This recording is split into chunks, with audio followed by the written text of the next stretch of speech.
தொடர்ந்து நம்முடைய வழக்கறிஞர் அருள்மொழி இருக்காங்க, அவங்க கிட்ட பேசலாம். வணக்கம். வணக்கம். இந்த தீர்ப்பை நீங்க எப்படி பார்க்கறீங்க? முக்கியமா இதுல சாட்சியங்களுடைய முக்கியத்துவம் எந்த அளவுக்கு இருக்கு? முதலாவது, இந்த வழக்குல துணிந்து குற்றச்சாட்டு பதிவு செஞ்சு அந்த புகாரை கொடுத்து இந்த நடவடிக்கையை முன்னெடுத்த அந்த பாதிக்கப்பட்ட பெண்களுக்கு என்னுடைய பாராட்டுக்களை தெரிவிச்சுக்கிறேன். அவங்களுடைய பெற்றோர், அவங்க சமூகம் கூட இருந்து இதை அவங்கள பின்னுக்கு இழுத்துறாம அவங்கள மேல இந்த வழக்கை நடத்துறதுக்கான ஒரு ஆதரவை கொடுத்துருக்குறாங்க. அந்த குடும்பங்களுக்கும் நம்முடைய பாராட்டுக்களை சொல்லணும்.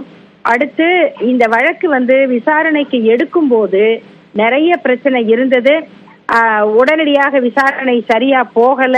இதெல்லாம் வந்தப்போ வழக்கறிஞர் சம்கிராஜ், நான், வழக்கறிஞர் அஜிதா, இன்னும் 3 வழக்கறிஞர்கள் சேர்ந்து ஒரு வழக்கு சென்னை உயர்நீதிமன்றத்தில் தொடுத்தோம். அதுல இந்த விசாரணையின் போக்கு சரியில்லை, இதை முழுமையாக சிபிஐ விசாரிக்கணும் அப்படின்னு சொல்லி அதுல இன்னும் நிறைய கோரிக்கைகளும் வச்சிருந்தோம். அந்த வழக்கு விசாரணையில அது நிலுவையில இருக்கும்போது அப்ப தமிழ்நாடு அரசு ஜிஓ போட்டு அது சிபிஐக்கு அப்புறம் மாத்தினாங்க. அந்த வழக்கினுடைய முடிவுலையும் அந்த விசாரணை என்ன, இந்த ஸ்டேட்டஸ் ரிப்போர்ட்டை ஃபைல் பண்ணணும் அப்படின்னு ஒரு முடிவு கொடுத்தாங்க. ஆனா அந்த விசாரணை இவ்வளவு துல்லியமாக நடந்து அதுல சாட்சிகள் அத்தனை பேரும் ஒருத்தர் கூட பிறசாட்சி இல்லாம அதை உறுதியா நின்னதுக்கு உண்மையிலேயே நம்ம அவங்களுக்கு நன்றி சொல்லணும். பாராட்டெல்லாம் பத்தாது, நன்றி சொல்லணும். சரியான முறையில விசாரணை நடந்திருக்கு. இப்ப அவங்க குற்றவாளிகள் அப்படின்னு நீதிமன்றம் அறிவிச்சிருக்கு. என்ன தண்டனை அப்படிங்கிறது 12 மணிக்கு தான் தெரியும். அது கடுமையான தண்டனையாக இருக்கணும். அவங்க பிரேமானந்தா வழக்கில் வழங்கப்பட்ட தீர்ப்பு மாதிரி அவங்களுடைய காலம் முழுமைக்கும் அவங்க வெளியில வரக்கூடாது. எந்த நன்னடத்தை, இப்படியான விதிவிலக்குகள் எல்லாம் பொருந்தாத வண்ணம் அதையும் சேர்த்து தீர்ப்பு கிடைச்சா இன்னும் இனி வரக்கூடிய காலத்துல இப்படி பாதிக்கப்படுற பெண்கள் துணிஞ்சு புகார் கொடுக்கறதுக்கு ஒரு வாய்ப்பாக இருக்கும்னு நினைக்கிறேன். இந்த வழக்கு என்னென்ன சவால்களை எல்லாம் சந்திச்சிருக்கு? சவால்களை சந்திச்சாலும் கூட தொடர் முயற்சியின் மூலமா நியாயம் பெற முடியும் அப்படின்றதுக்கான உதாரணமா இந்த தீர்ப்பு அமைஞ்சிருக்கா? முதல் சவால் நான் எந்த குறிப்பிட்ட ஜாதி சமூகம் அப்படியெல்லாம் இதை பார்க்கல. ஆனா இதுல ஈடுபட்டு இருக்கக்கூடிய குற்றவாளிகள் பெரும்பாலும் சமூகத்துல ஓரளவுக்கு உயர் ஜாதி அல்லது பிற்படுத்தப்பட்ட சமூகம் இந்த மாதிரியான பேர் உள்ளவங்க. இதுல யாருமே ஒடுக்கப்பட்ட சமூகத்துல இருந்து வரல. சில வழக்குகள்ல பார்த்திருக்கோம், அந்த மாதிரி யாராவது இன்வால்வ் ஆனாக்க அடுத்த நாளே என்கவுண்டர் கூட நடந்திருக்க கூடும். ஆனா இவங்களுக்கெல்லாம் இருந்த ஒரு பின்னணிங்கிறது அரசியல் பின்னணி இருந்திருக்கு, சமுதாய பின்னணி இருந்திருக்கு. இதையெல்லாம் தாண்டி இந்த விசாரணை இவ்வளவு தூரம் நடந்ததுங்கிறது உண்மையிலேயே வியப்பாகவும் பாராட்டுக்குரியதாகவும் இருக்கு. அது மட்டும் இல்ல, அடுத்த சவால் என்னன்னா, அந்த பெண்களை எவ்வளவு தூரம் அச்சப்படுத்தி இருப்பாங்க. ஓ மானம் போயிரும், நீ ஏன் அங்க போன, இந்த கேள்வி பூரா நம்ம ஊர்ல குற்றவாளிய கேள்வி கேட்கறத விட பாதிக்கப்பட்டவங்களை கேட்கறது தான் நம்ம பழக்கம். நீ எதுக்கு அங்க போனா, அந்த நேரத்துக்கு அவளுக்கு வேலை இருந்துச்சு, அவ போனா, அவ வந்தா நீ இந்த மாதிரி எல்லாம் செய்வியா அப்படின்னு ஒரு ஆணை கேட்கறதுக்கு பதிலா அவன் அப்படிதான் செய்வான், நீ ஏன் போன அப்படின்னு கேட்கிற ஒரு குற்ற மனப்பான்மை பொதுவாக நம்ம சமூகத்துல இருக்கு. அந்த குற்ற மனப்பான்மையவும் எதிர்த்து அதையும் தாங்கி அந்த பெண்கள் நின்று இந்த வழக்கை நடத்துறதுக்கு உதவி செஞ்சிருக்காங்க. காவல்துறைக்கு நிறைய பேர் பின்வாங்கிடுவாங்க, கம்ப்ளைண்ட் வேண்டாம் நாங்க அல்லது சாட்சிக்கு வரல இப்படியெல்லாம் சொல்லக்கூடிய நிலைமை இருக்கு. அப்படி இல்லாம இது ஒரு சமூக குற்றம். இது யாருக்கு வேணா, யார் வீட்டு குழந்தைக்கு வேணா நடக்கலாம். அப்படி இருக்கும்போது இது சமூகத்துக்கும் நாட்டுக்கும் எதிரான ஒரு குற்றம். அதை நடத்துறதுல அந்த பெண்களுக்கு ஏற்படக்கூடிய இந்த மாதிரி மாரல் போலீசிங் தாக்குதல்கள்லாம் இருக்கு பாத்தீங்களா, அதையெல்லாம் தாண்டியும் அவங்க நின்று இருக்கிறாங்க. மூன்றாவது பாத்தீங்கன்னா, வழக்கு கொஞ்சம் தாமதம் ஆகும்போது இவ்வளவு பெரிய வழக்கு, இத்தனை சாட்சிகள், இத அவசர கதியில முடிச்சிட முடியாது.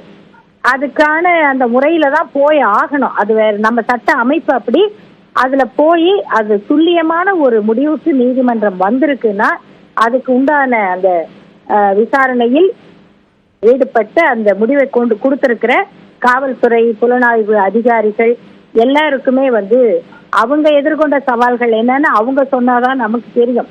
ஆனா கண்டிப்பாக பல அழுத்தம் அவங்களுக்கு இருந்திருக்கும். அதையும் தாண்டி இதை கொண்டு வந்திருக்காங்க. இந்த சவால்கள் தான் நான் என்னுடைய பார்வையில இந்த வழக்குல முதன்மையாக இருந்திருக்குன்னு நினைக்கிறேன். நீங்க குறிப்பிட்டது ஒரு முக்கியமான பாயிண்ட். பாதிக்கப்பட்டவர்கள் பெண்களாக இருக்கக்கூடிய பட்சத்துல நீங்க ஏன் அங்க போனீங்கன்னு அவங்கள நோக்கி தான் எல்லாரும் கேள்வி எழுப்புறாங்க அப்படின்னு. இப்போ இந்த வழக்குல தீர்ப்பு கிடைச்சிருச்சு. ஆனாலும் கூட இந்த அளவுக்கு தீவிரமோ இல்ல தீவிரம் இல்லாமலோ பல பெண்கள் இது மாதிரி நிறைய கோத்ரூ பண்றாங்க, முக்கியமா சமூக வலைத்தளங்கள் மூலமா கூட. இது மாதிரியான ஒரு பொது பார்வையை மாற்றுவதற்கு என்ன முயற்சிகள் தேவைப்படுது? பொதுவாகவே நம்ம சமூகத்துக்கு ஒரு சிந்தனை மாற்றம் வரணும். அதாவது ஒரு பெண் அவங்களுக்கு பிடித்த ஒரு உடையை அணிஞ்சிட்டு போறாங்கன்னா, நீ இப்படி ட்ரெஸ் போட்டுட்டு போனா இப்படி குற்றம் நடக்கும் அப்படின்னு சொல்ற ஒரு வார்த்தை இருக்கு பாத்தீங்களா, இது பல ஆண்களுக்கு குற்றம் செய்கிற தைரியத்தை கொடுக்குது. அதாவது இப்ப வெளிநாடுகள்ல எல்லாம் பாக்குறோம், அவங்க எல்லாம் ரொம்ப இயல்பா ரொம்ப ஃப்ரீயா இருக்காங்க. அங்கேயும் வழக்கு நடக்குது, நாங்கெல்லாம் குற்றமே நடக்கல அப்படின்னு சொல்ல மாட்டேன். ஆனா அங்க குற்றம் நடக்கிறதுக்கு என்ன காரணம்னா, அந்த குற்றவாளியுடைய மனசுல இருக்கிற வக்ரம், அந்த குற்றவாளிக்கு ஏதோ ஒரு பின்னணி, அந்த குற்றவாளிக்கு ஒரு இது மாதிரியான ஏற்கனவே குற்றம் செஞ்சிருக்காங்கிற ஒரு வரலாறு, இதையெல்லாம் வச்சுதான் அந்த குற்றத்தை பாக்குறாங்க. யாரும் அந்த பொண்ணுடைய ட்ரெஸ் ப்ரொவோகேட்டிவா இருந்துச்சு, அதை பார்த்து நான் இந்த குற்றத்தில் ஈடுபட்டேன்னு சொல்லி அங்க தப்பிக்க முடியாது.